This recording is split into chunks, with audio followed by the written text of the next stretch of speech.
Candi Sewu adalah candi Buddha yang dibangun pada abad ke-8 Masehi, yang berjarak sekitar 800 meter di sebelah utara Candi Prambanan.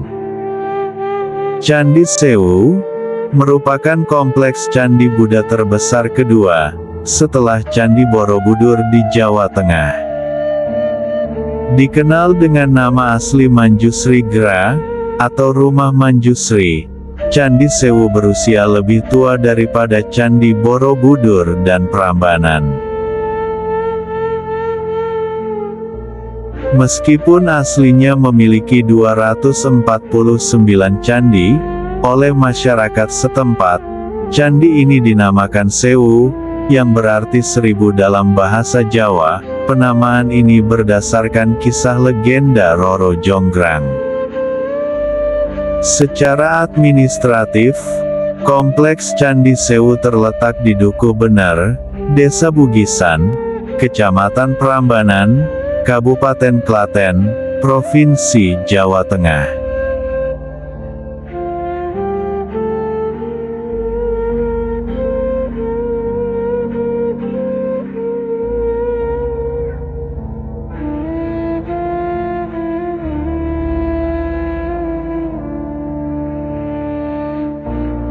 Berdasarkan prasasti Kelurak yang berangkat tahun 782, dan prasasti Manjusri Gra yang berangkat tahun 792, dan ditemukan pada tahun 1960, nama asli candi ini adalah Prasada Vajrasana Manjusri Gra. Istilah prasada bermakna candi atau kuil, sementara Vajrajasana bermakna tempat wajra, intan, atau halilintar bertahta. Sedangkan Manjusri Gra bermakna rumah Manjusri. Manjusri adalah salah satu bodhisattva dalam ajaran Buddha. Candi Sewu diperkirakan dibangun pada abad ke-8 Masehi, pada akhir masa pemerintahan Rakai Panangkaran. Rakai Panangkaran adalah raja yang termasyhur dari kerajaan Mataram kuno. Kompleks candi ini mungkin dipugar dan diperluas pada masa pemerintahan Rakai Pikatan, seorang pangeran dari dinasti Sanjaya, yang menikahi Pramudawardhani dari dinasti Shailendra. Setelah dinasti Sanjaya berkuasa, rakyatnya tetap menganut agama sebelumnya. Adanya Candi Sewu yang bercorak Buddha berdampingan dengan Candi Prambanan yang bercorak Hindu, menunjukkan bahwa sejak zaman dahulu di Jawa, umat Hindu dan Buddha hidup secara harmonis, dan adanya toleransi beragama. Karena keagungan dan luasnya kompleks candi ini, Candi Sewu diduga merupakan candi Buddha kerajaan, sekaligus pusat kegiatan agama Buddha yang penting pada masa lalu. Candi ini terletak di Lembah Prambanan, yang membentang dari lereng selatan Gunung Merapi di utara, hingga Pegunungan Sewu di selatan, di sekitar perbatasan Yogyakarta dengan Kabupaten Klaten, Jawa Tengah. Di lembah ini, tersebar candi-candi dan situs purbakala yang berjarak hanya beberapa ratus meter satu sama lain.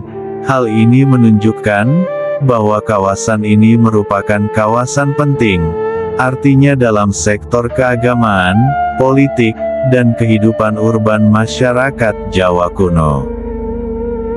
Candi ini rusak parah akibat gempa pada bulan Mei tahun 2006 di Yogyakarta dan Jawa Tengah bagian selatan. Kerusakan struktur bangunan sangat nyata, dan candi utama menderita kerusakan paling parah. Pecahan batu candi berserakan di atas tanah, retakan dan rekahan antar sambungan batu terlihat. Untuk mencegah keruntuhan bangunan, kerangka besi dipasang di keempat sudut bangunan, untuk menunjang dan menahan tubuh candi utama. Meskipun situs dibuka kembali untuk pengunjung beberapa pekan kemudian setelah gempa pada tahun 2006, seluruh bagian candi utama tetap ditutup, dan tidak boleh dimasuki demi alasan keamanan. Kini setelah dipugar, perancah candi utama telah dilepas, dan pengunjung dapat memasuki ruangan dalam candi utama.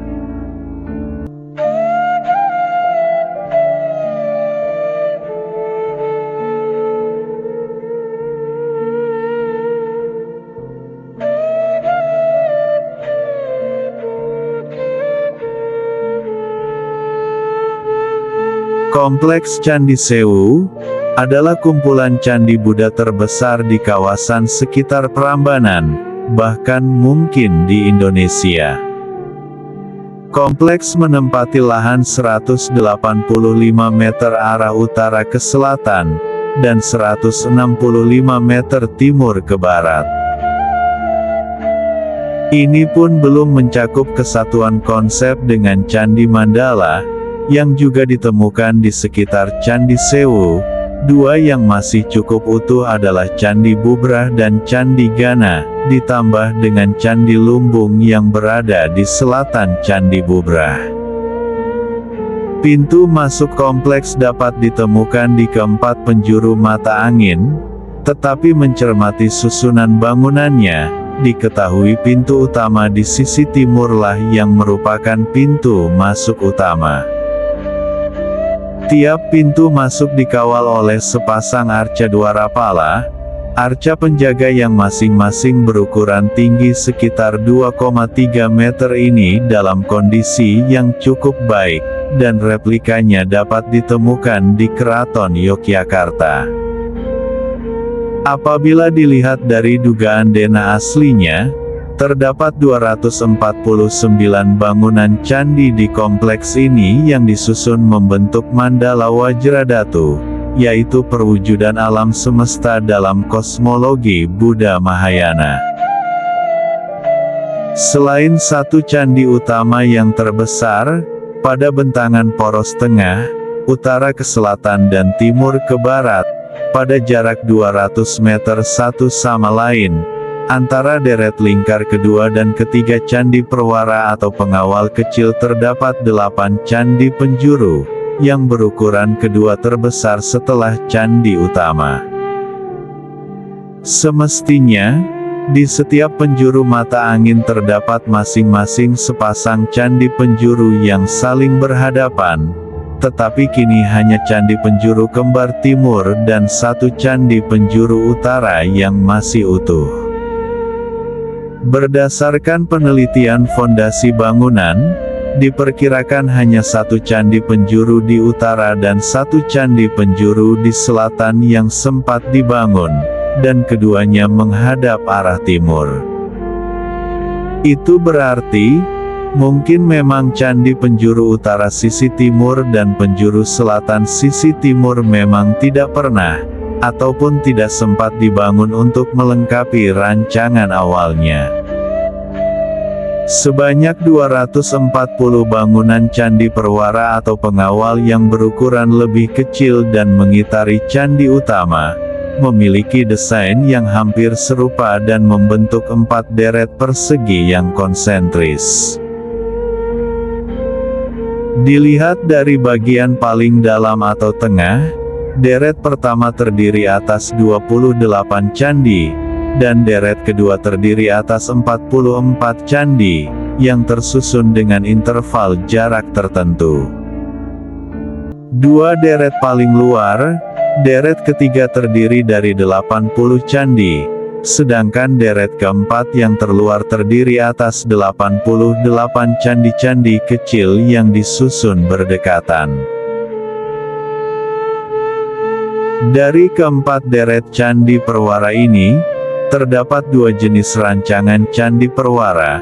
Deret keempat atau terluar memiliki rancang bentuk yang serupa dengan deret pertama atau terdalam, yaitu pada bagian penampang gawang pintunya, sedangkan deret kedua dan ketiga memiliki rancang bentuk yang lebih tinggi, dengan gawang pintu yang berbeda.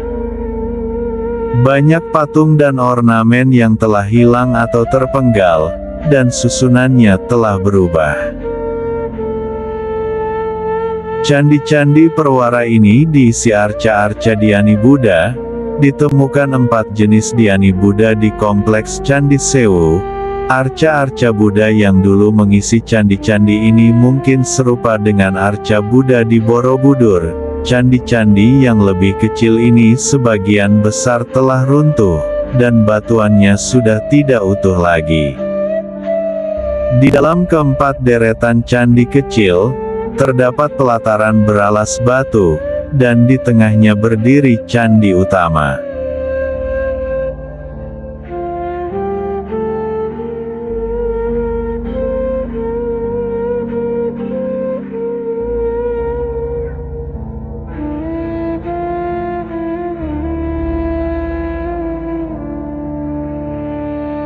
Candi utama memiliki denah poligon bersudut 20, yang menyerupai salib atau silang yang berdiameter 29 meter, dan tinggi bangunan mencapai 30 meter.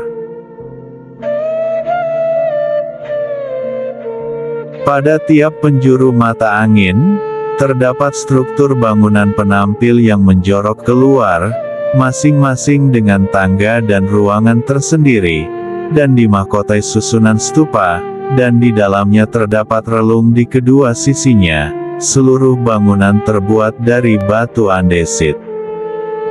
Ruangan di 4 penjuru mata angin ini dihubungkan oleh galeri sudut berpagar langkan. Berdasarkan temuan pada saat pemugaran, diperkirakan rancangan awal bangunan hanya berupa candi utama berkamar tunggal. Candi ini kemudian diperluas dengan menambahkan struktur tambahan penampil di sekelilingnya. Pintu dibuat untuk menghubungkan bangunan tambahan dengan candi utama, dan menciptakan bangunan candi utama dengan 5 ruang. Ruangan utama di tengah lebih besar dengan atap yang lebih tinggi, dan dapat dimasuki melalui ruang timur. Kini tidak terdapat patung di kelima ruangan ini, akan tetapi, berdasarkan adanya landasan atau singgasana batu berukir teratai di ruangan utama, diduga dahulu dalam ruangan ini terdapat arca Bodhisattva Manjusri atau Buddha dari bahan perunggu, yang tingginya mencapai 4 meter. Akan tetapi, kini arca itu telah hilang. Mungkin telah dijarah untuk mengambil logamnya sejak berabad-abad lalu.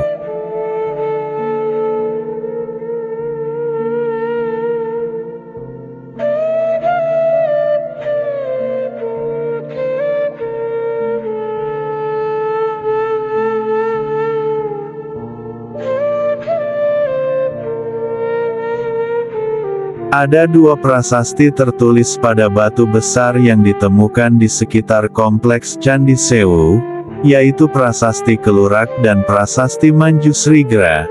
2 catatan ini sangat penting dalam menentukan masa pembangunan Candi Sewu. Selain 2 prasasti tadi, sebagaimana di kompleks Candi Prambanan, juga ditemukan prasasti-prasasti pendek dalam bentuk goresan-goresan huruf atau figur pada batu penyusun bangunan candi, maupun sapuan cat frasa pendek yang ditemukan pada candi utama maupun candi perwara.